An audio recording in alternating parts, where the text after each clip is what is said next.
Hello everyone, good morning and welcome to a beautiful day here in Italy. We are in Monza for rounds 7 and 8 of the TCR International Series, and it is qualifying for you Q1 and Q2 with 19 competitors awaiting the wonderful Monza circuit, the citadel, the temple of speed.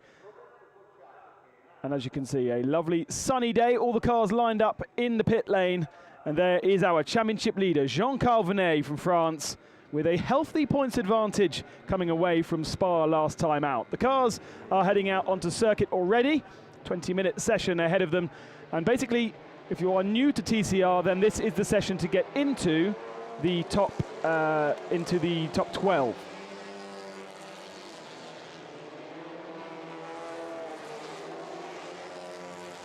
What can I tell you that's happened so far? Well, we have a few different names. The TCR Benelux drivers that we saw in Spa are no longer with us.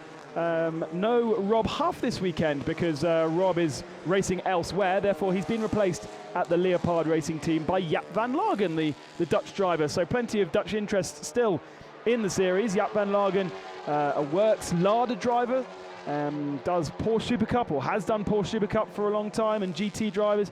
Does over 100 days, he was telling me, of instruction in Porsches.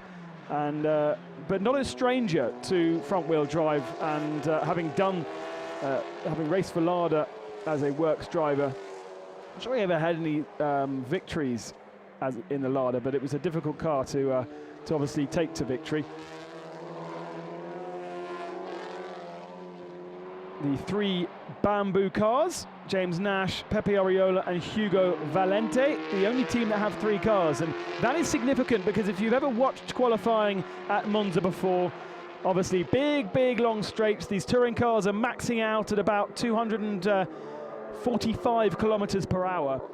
And therefore, with their kind of not particularly efficient aerodynamics, slipstream is a huge advantage. And you will see the bamboo cars and the Leopard cars running together on circuit, trying to basically help each other going into the second part of qualifying. We reckon that if you are in the slipstream around the whole circuit, it's going to be worth around a second a lap.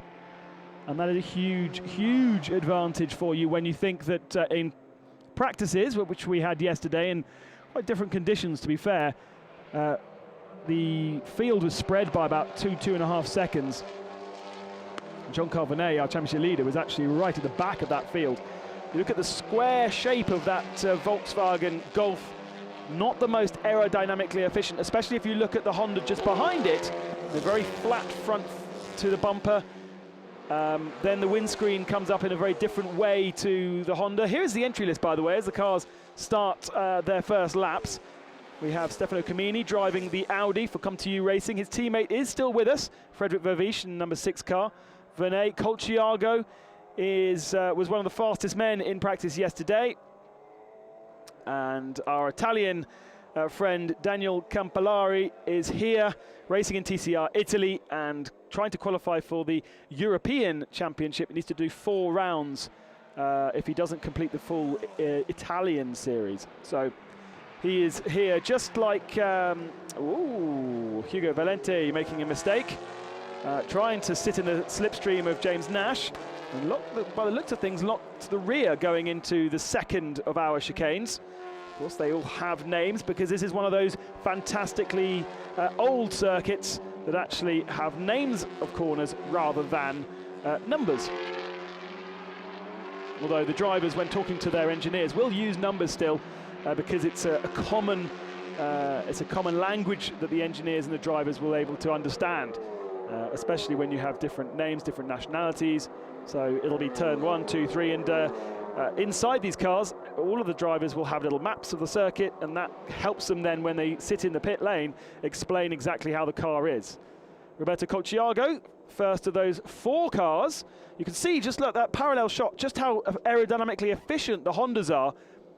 This was the only time when we raced here in 2015 in TCR International in their debut season. It's the only time we've ever seen a driver pick up maximum points. So 5 points for qualifying, 25 for the win, and 25 for the win in race 2. And that was Gianni Morbidelli in a Honda. So Honda is kind of the favourite car to be. Good, strong engine, and very slippery aerodynamically. In terms of the rear, the air, there is a bit of drag coming off the back of the car because obviously the back just stops. Unlike the Audi, and the Audi is also considered a very aerodynamically efficient car. Times are coming through now, and Pepe Areola the fastest with a 2:01.726 for the moment. And now Areola is at the front of the queue, and he is giving a slipstream to James Nash. So it'll be, in fact, Hugo Valent, if he doesn't make a mistake, who will be the man to benefit most. Here are the 2 Opels, the only brand in TCR International not yet to take a victory. In fact, very few points for either Pierre-Yves Courtals or Matto Homola.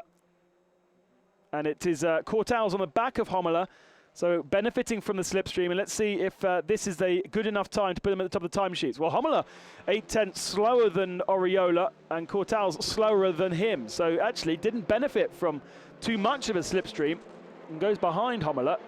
In the background, that was who coming out the pit? One of the Audis, Frederick Vervisch. Interesting that we've got actually 5 cars that have elected to stay in the pits. Both of the Alfa Romeos haven't yet exited pit lane, Borkovic and David Kajaya. Morbidelli's also in there, and Sten Poulsen, who's had a nightmare of a week because Sten drives his car from Norway, and then he came to Spa, raced in Spa, had a bit of damage. So on the way from Spa down to Monza, and you can imagine that's quite a long way from home, he stopped off at a garage and repaired the car at somebody's garage, and then drove the car down the rest of the way to Monza. He runs the car himself with his father. There's only a team of 4 of them, and he's a very, very fast driver. Been at the really front of the European SEAT Euro Cup for the last couple of years. But budget, obviously doing it on his own, really, really difficult.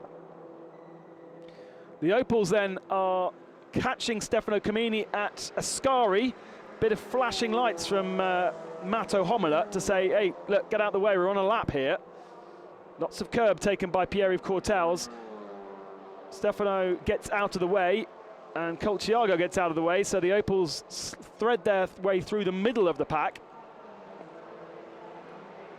And is this going to be a better lap? It's certainly going to be an improvement, I think. And Courtals sitting on the back of Homola, so again benefiting from the slipstream. But as I say, this is really only just to get into the top 12, and there was a fear between certain drivers as Courtals goes fastest that actually it could be quite difficult to get into Q2. And a lot of people saying, I just want to be into Q2, and we've only got 19 cars, so we eliminate, 7 cars. We've got probably 3 or 4 that you consider to be back of the pack, and still 2 Seats in the pits. Ferenc Fitzer is in the pits, and Sten Poulsen still yet to go out on circuit. Everyone else now on track. But we've only had times from 13 drivers as Bamboo continue in their train of their slipstream, and it's still Pepe Areola providing the slipstream to James Nash, and then Hugo Valente on the back. So they haven't actually done their kind of rotation that they were expecting to do. Daniel Campolari trying to stay out of the way, but obviously Areola says, oh, I want that slipstream, thank you very much. Campolari sits on the inside line of Parabolica. That may well slow James Nash up a little bit, who's feeling slightly under the weather this morning. I kind of spoke to him just before the start of the session, but he lost his voice, so it was quite difficult to understand what he was saying. Over the line then, Oriola goes fastest, Nash second, Valente picked up the slipstream, goes third, and those guys are 1.1 seconds faster than anybody else, so they are really improving a lot. But in the background, Attila Tashi has gone faster again by just 1/10 of a second over Oriola, but you can see in the background, very, very back a shot, kind of, that Tashi is...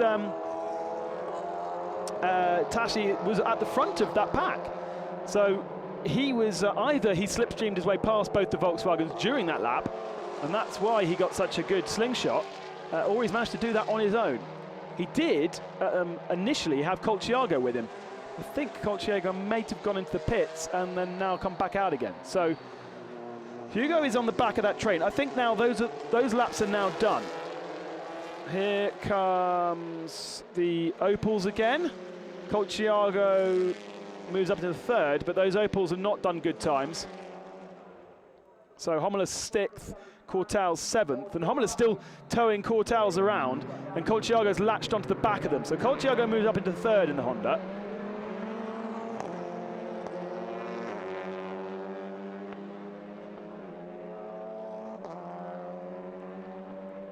So Tassi, Oriola, Colciago, Valente, Nash, Homola, Courtals, and then 8th is Van Lagen and 9th is Venet. And they are about, well, Van Lagen is a second off, Venet is 2 seconds off. So really Venet has not done a decent lap time. Neither is Kamini or Vavish. Still waiting to see what they can do. And everyone kind of queuing up now. Pepe Oriola still towing James Nash around. Hugo Valente still the third, but you know, it's Oriola's still the fastest of those 3 Seats. Oh, Daniel Capellari really getting in the way of Jaap van Lagen. A little bit of inexperience there from Capellari. Jaap van Lagen is not going to be happy about that. We saw Capellari getting really early onto the brakes and catching Van Lagen out. Venet is on the back of Van Lagen. Venet goes up into 4th, but Van Lagen stays in 9th position. So that's good news for Jean-Carl Venet. 4/10 slower than Tashi, who's now pitted, as has Oriola, Valente and Nash. So the Bamboo guys have done their first run. They'll change tyres and they'll go out for another run. But honestly, they're pretty safe at the moment. We've got a big gap after P9 of a whole second. Van Lagen is 9/10 back, and then in 10th position, Vavish is 2 seconds back. Gianni Morbidelli then, the man who won here in 2015 and took pole position. He was in a Honda at that point, run by the same team, West Coast Racing, but now he's in a Volkswagen. And actually, you have to say, looking at the pre-practice, that Volkswagen and West Coast seem to, well, certainly West Coast seem to have got the hold of the Volkswagen in a way that perhaps Leopard haven't quite yet. Kajaya is ahead of him, but on his own. And you know, that Alfa Romeo is very strong on a straight line, but if you're competing against people who have been in the slipstream, you don't really have a chance. Morbidelli, very neat through Ascari, not riding the curbs too much. Presume that this lap is not a very strong one. Let's have a look. Where is Morbidelli? This is his first lap, but yeah, it's not a particularly good one. Kajaya has done a lap, but not a very good one. And Borkovic is also out on circuit somewhere. But quite a few of them are back in the pits, including Stefano Camini, who's only 13th. Over the line, Kajaya goes up to 11th, Morbidelli to 13th. So Morbidelli needs to go again. Dusan Borkovic in the back of shot, well, about to finish his lap. He goes to 12th. So the Alphas at the moment are in, but we're still waiting to see Fitzer and Poulsen set their first lap times. We've yet to have a time from either of those drivers.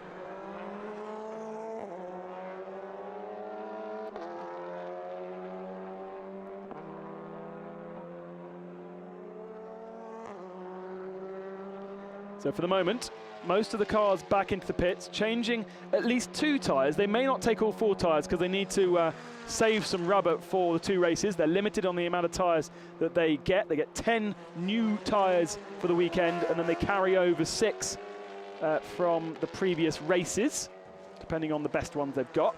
That tends to be the last race. The only person, well, actually there's 2 drivers that have got 16 new because they're new to the championship, Jaap van Lagen and Capellari. Here is Giacomo Altoe. Lovely to see that Giacomo's family here this weekend. He carries the logos of the TCR Driving Academy, which is based in Adria, near, is it Verona? And where does Altoe go? Up into P8, so that's a good time from Altoe, considering he's on his own. He's 8/10ths down on the fastest time, but I would have thought that's a pretty safe bet. For the moment, wow, 1 second separates the top 13. I don't know what's that's showing. Here's Dusan Borkovic. At the moment, he's not in. He's only a second off, but he's not through into Q2, just behind his teammate, David Kajaya. Frederick Vervisch has just gone fastest of all in the Audi, just ahead of him. But again, it looks like he's on his own. Borkovic does not improve. Only a second back, only fractionally slower than his previous lap time, but he stays in P13 with Morbidelli 14th, Fitzer 15th, Poulsen in 16th, Camini now 17th position, Mola and Campolari at the back of the field. Stefano Camini did this in Spa, didn't he? He did not get a good time in his first part of the session, and then went back out and managed to get himself in the second part of the session. The two Opels still running together. Hommler ahead of Pierre-Yves Courtals. Those two drivers are in, aren't they? Courtals 11th and Hommler in 8th. And you presume that Courtals will once again get a slipstream here. Hommler had the best first sector of all, as Frederick Vervisch gets out the way on the very inside of the Parabolica. Middle of the sector of the lap was not good from Hommler. Is this going to be an improvement? Interesting to see that we're not actually as fast as we were in practice. Hommler up to P5, Colciago up to Courtals P11, so doesn't improve. Strange. He's got the slipstream, but he's not improving. Behind him, though, is Stefano Camini, losing the rear end on the braking. Oh, and that's ruined that lap. And he's not got a lot of time to get in, Stefano Camini. Second in our championship. Okay, quite a long way back from Jean Calvinet at the moment, but the Audi is tipped to be one of the strongest packages around here. Good over the curbs, very strong aerodynamic package and a pretty strong engine. And for the moment, Vervisch is on top with a 2-minute dead, but Stefano Camini is down in 17th place, 2.4 seconds slower. He needs to get himself in gear here. 3.5 minutes left of the session, and with a 2-minute lap, that gives him 2 laps left. And this one is dead. We know it's dead because he completely screwed up the first corner.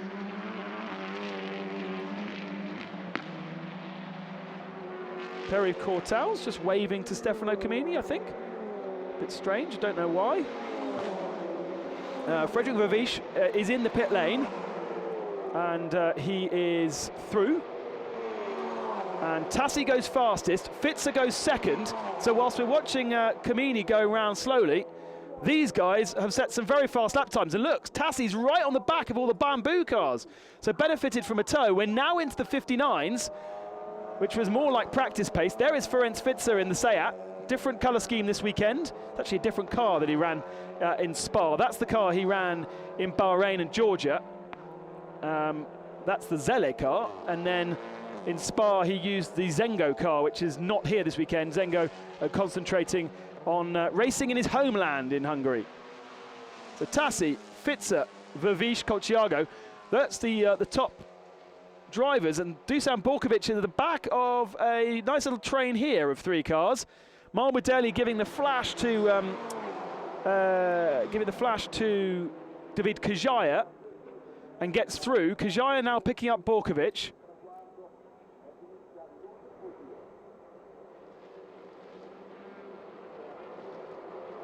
And is Morbidelli on a better lap here? First sector was better, middle sector is not better. He's 15th. His teammate Altoe is in 10th and through. Morbidelli, the man with all the experience around this Monza circuit, is not through at the moment. And this is not going to be a better lap. I don't think he's going to improve here.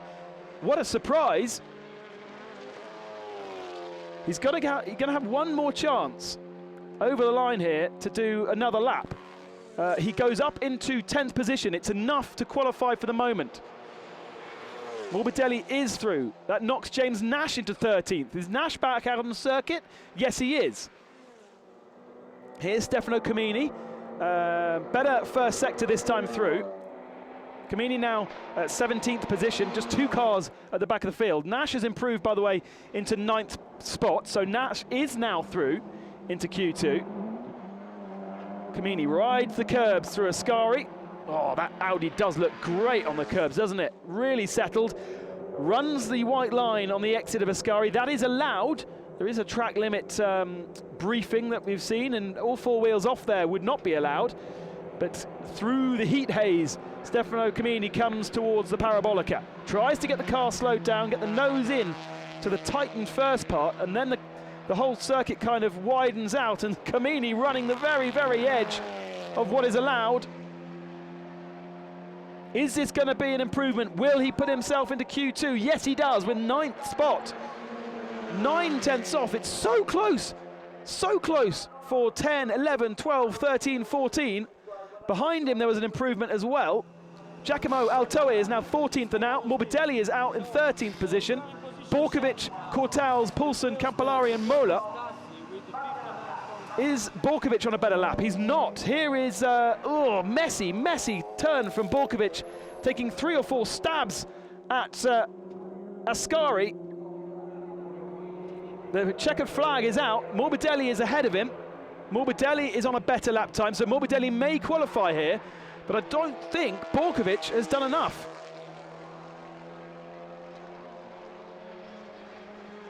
Morbidelli is improving in the middle sector. Borkovic is not. We've got the times at the bottom of the screen.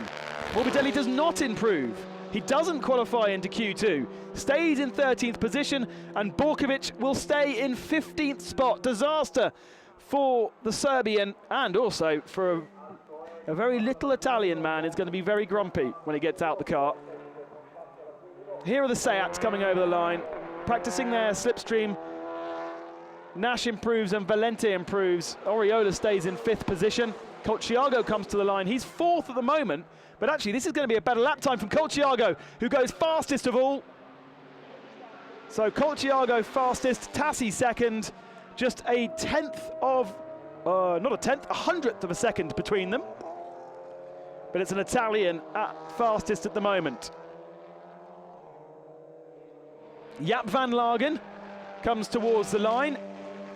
Van Lagen is 12th, so he's going to qualify and he's safe. So actually he doesn't need to do a better lap time here. Runs the white line, just about keeps those right wheels on the track. And takes the checkered flag. Van Lagen, does he improve? No, he doesn't. So he stays in 12th. So both the West Coast Volkswagens are out. Morbidelli in the 13th position, Altoe in 14th position, Borkovic also out. Pierre-Yves Cortals in the Opel, despite sitting behind his teammate throughout the whole of the session, is 16th. Poulsen, Campolari and Mola, the other drivers, not in. Ferenc Fizer there is in 3rd position, best of the Seats. And I'll tell you what, Bamboo are going to be very impressed by Ferenc Fizer, because for a second weekend running, they'll be looking at him and thinking, what is he doing that my drivers are not? Because he was incredibly fast in Spa, and we spoke about it here, and now he's got a different car. We said, oh, it must be in the Zengo car. But he's with a different team, it's a different car, completely different chassis, and yet he's just as fast as he was in Spa. 3/10 back from Colciago and Tashi, so the Hondas are in a class of their own at the front. Well, certainly those two Hondas are, because Mola is also driving a Honda and he's at the back of the field. But the two Hondas that, or the 3 Hondas that are represented, 2 of them are at the front and 1 of them is at the back. But Morbidelli is going to be the man who is going to be particularly frustrated because, well, in the end, actually, he was a 10th and a half slower than Van Lagen, so he missed out by a 10th and a half. But you needed to be within a second of the Hondas to get into to Q2, into 12th position. And the car's now resetting. That was a 20-minute session. We get a 10-minute session for Q2.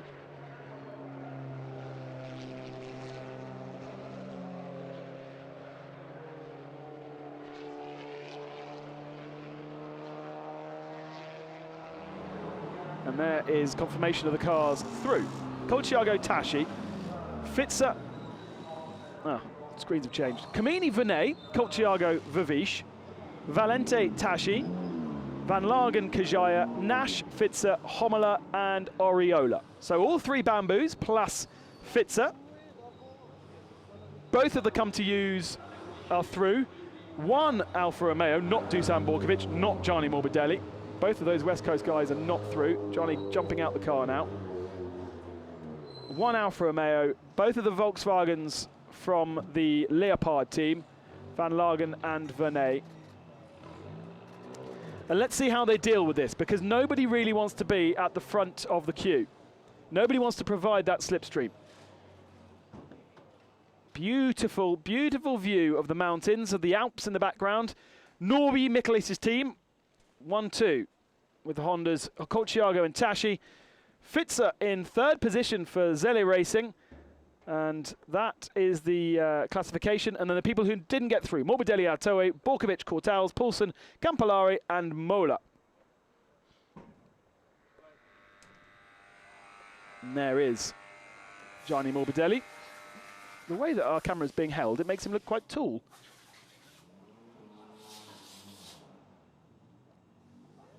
And I think he's turning his back to the camera for a very good reason. Not very happy. A bit of work going on Stefano Camini's car on the left front. They're changing tyres, they are. And we get ready for the second part of the session. In fact, the green flag has already gone. So we've had 30 minutes of the session already, 30 seconds of the session already. And the first man out on circuit is David Kajaya. Homola creeping down the pit lane because there was another car coming out just in front of him. And that was all 3 of the Seats, so no wonder Homola wanted to sit behind. Tassi has done a very clever job and thought, right, I'm going to sit behind them. Colciago, then Homola, and then Fitzer will be at the back of the queue. So just Kajaya on his own in front, I think. The rest of them in a big long line.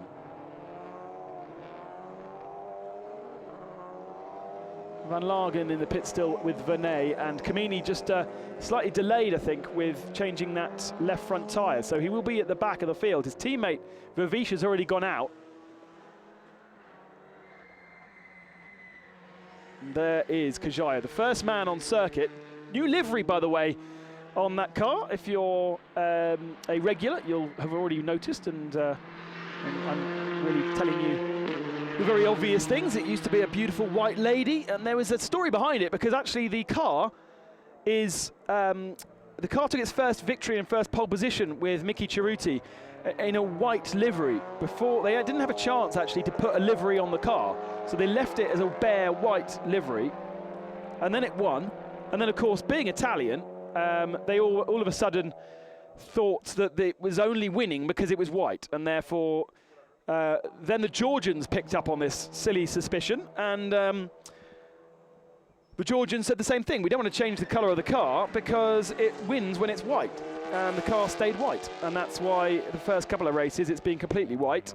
Lots of complaints from social media and various people in the paddock saying, put some kind of livery on it. And actually even the team wanted to do a livery, but they weren't sure what livery to put on it. And the Georgian and the Serbian contingent had different views on what the livery should be. So they've kind of ended up with those stripes. And they look better, looks smarter, doesn't it? Little pretty Giulietta. There's Dusan Borkovic. Not very happy. And Adriana gives a man a bit of a kiss. Tries to put a smile on his face. He was really fired up this morning. Blimey, when I spoke to him. He was giving me slaps on the back, and I was flying all over the place in the paddock. He's a very strong man, as you could expect. Right, the Seats are on their first of 3 laps. James Nash is doing the towing. Hugo Valente second, locks the rears, just about holds onto the car. And the whole point of this is that they'll alternate, and Nash will then slot into the back of the queue he'll get the slipstream for the second lap, and then Hugo will get the slipstream for the third lap. And no doubt Hugo is probably already slightly moaned about that, because his tyres will be 2 laps old. Tyre degradation with these hard Michelins, not a big problem around Monza. And Hugo looks very fast behind James. Oh, full 4 wheels over the chicane there. Oh, and he gives James a little bit of a push and a hit on the exit of the corner.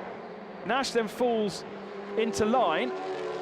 That's not where they told me they were doing it. They said exit of T11, but either way, James, I think, probably felt like he's made a mistake, so he's backed out of it and let Hugo go ahead, and he may well provide a slipstream for Oriola and then fall behind him as well, and try and do another lap. The fastest man through the first sector was Roberto Colciago, as you'd expect in the Honda, and he is at the back of this queue. Whoa, big slide from Hugo Valente, and he's off into the gravel trap. Late on the brakes, he's thrown away his one opportunity to do a lap, because now he'll be in the slipstream of the rest of the cars. He blocks Tashi on the exit of Ascari as well. He doesn't block his teammates. And Colciago right on the tail of Tashi. Tashi falls into line. And this is not going well at all for the Bamboo guys. They have no idea what's going on now. Nash has done what he was told to do, but they didn't bank on Hugo Valente going grass track racing. Pepe Oriola's at the front of the field. Meanwhile, the 2 Hondas are going to have a nice slipstream from the Seats on the back straight. They've slipstreamed each other through the last part of the lap. Colciago goes fastest. Tassi is second back. Hommler goes into second at the back of the queue. He didn't pick up a slipstream, but the Opel looks good. Fitzer's now into third position. And here is the mistake from Hugo. Locks the rears, throws it into the gravel trap. Oriola avoids him. Nash really wide. Oh no, ruined both of their laps. So Oriola 6th and Nash in 9th position. They've got to go again. Here are the 2 Leopard cars. Vernet in 7th, Jaap van Lagen in 3rd position. Ooh, that's weird, because Van Lagen's ahead of Vernet, but maybe they did the swap around the back part of the lap. Either way, it's big gaps at the moment. Colciago a 59.8, Hommler a 59.9, and then Van Lagen a 2.00.410, so half a second back. Fitz is a whole second back. And James Nash 8 seconds back. Only Stefano Camini not to set a lap time. There he is at the back of shot. Or was that Vervish? No, that is Camini. He is behind Kajaya, who is in P10 and therefore pole for race 2 at the moment. 3.5 minutes remaining of the session. Surprised that Camini's not with his teammate Vervish. Would have thought that they would have been working together a bit more. Either way, he certainly isn't. Kajaya still pushing on, trying to make some kind of advantage, but people think, they were saying it's a second advantage. If you don't have a slipstream, you're a second behind someone who does. And so that's the kind of disadvantage that Kajaya has to deal with. He's got no friends to play with. He goes into P3 on his own though. Camini goes into P3, so Kajaya half a second back, Camini 3/10 back, and just 2 clean laps. And you can see exactly what happens if you don't have a slipstream. At least you don't have some silly Frenchman in front of you falling off the circuit. The lap times are now coming through. Hommler at the back of that shot. Colciago stays fastest. Tassi second. Oriola now up into 3rd position. Hommler in 4th, and then Valente in 5th. Camini, Kajaya, Nash down in 8th position, and Vervish improves and goes up into 3rd. Vernet is now P12, although we haven't yet seen him and Van Lagen complete their second laps. They are very, very slow in comparison to the ultimate pace. Now over the line. Van Lagen goes into 7th and Vernet into 8th as we watch Stefano Camini. He's now in 9th position in the Audi. His teammate is 3rd, just 2.5 tenths off the ultimate fastest. And this is good, but it's not ultimate pace. Colciago's last lap, a 59.2.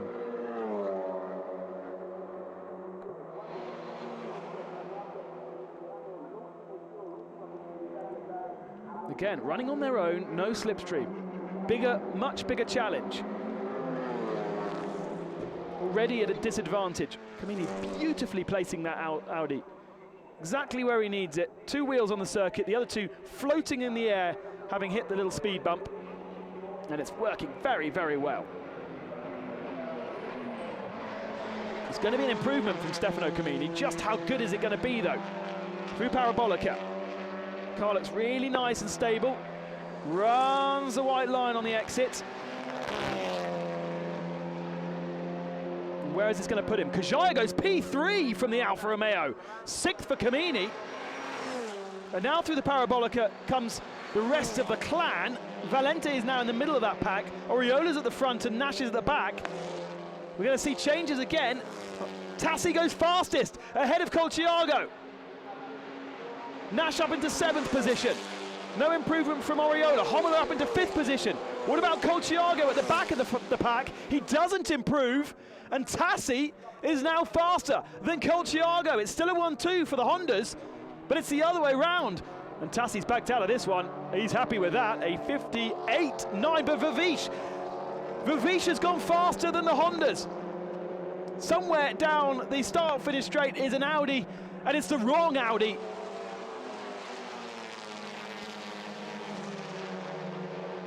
So Tassi 2nd, Colciago 3rd, and Vivish is our fastest man.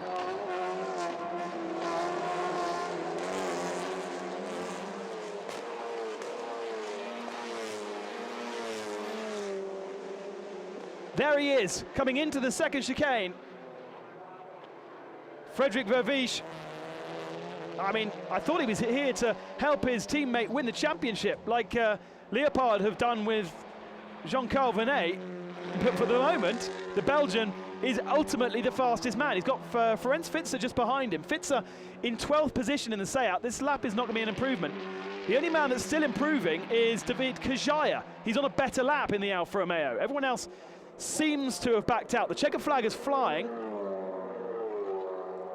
But Vivish is 1.5 tenths faster than Tassi. That was really, really good. Camini's backed out of it. He's not going to do another lap time. He's nice and slow.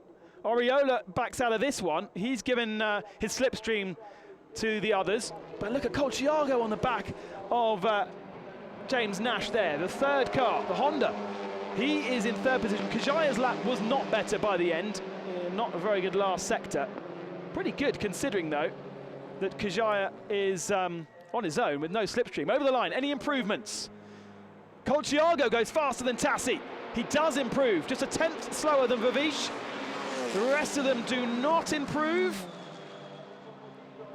The checker flag is out. They've picked up the checker flag. And, God, that is confusing, isn't it? I think Audi have picked up another pole position. There is celebrations on the wall. The Come To You Racing team. But it's not really the correct car, is it? I mean, Vivish has not done the full season. Vivish has missed out on the first couple of rounds. Thumbs up. But it shows that the car has potential to do that kind of time. Stefano Camini 8 tenths slower than his teammate. And Stefano Camini is the man who is fighting for the championship. Colciago will start on the front row of the grid alongside Vivish. That last lap just a fraction better than Tashi. Tashi did that great lap and instantly backed out of it and said, well, I'm done now, I can't go any faster. And Colciago found a little bit more time. Hello to everyone in Hungary. An apt time to say, nice that you've tuned in and are joining us. Your Hungarian team, Mira, has taken pole position. And if you're watching, Norby, I don't know if you've got a pre-practice session, but congratulations to you as well. Jaap van Lagen has stopped at Ascari. That's slightly worrying. We don't see reliability problems from these cars very often.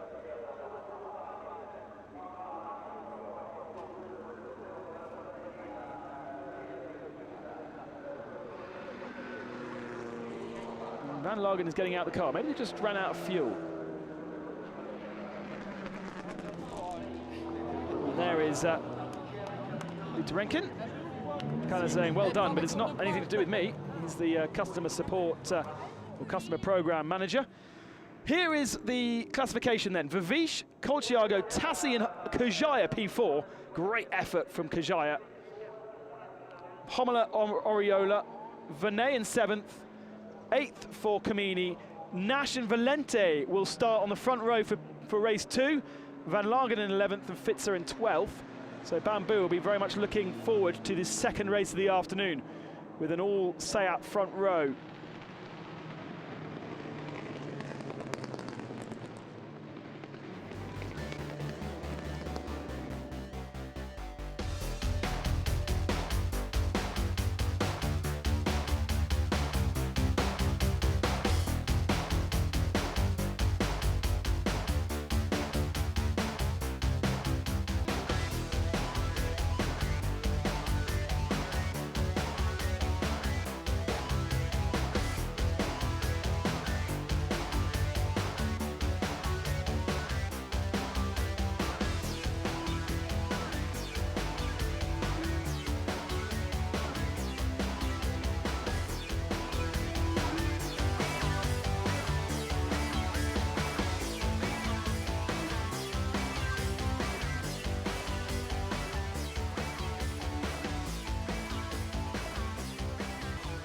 So there's James Nash then, a front row start for the second race of the weekend on Sunday morning. Jaap van Lagen being towed to the pit lane, and Frederik Ravish on the pole position for our first race, which is at 2:30 this afternoon local time.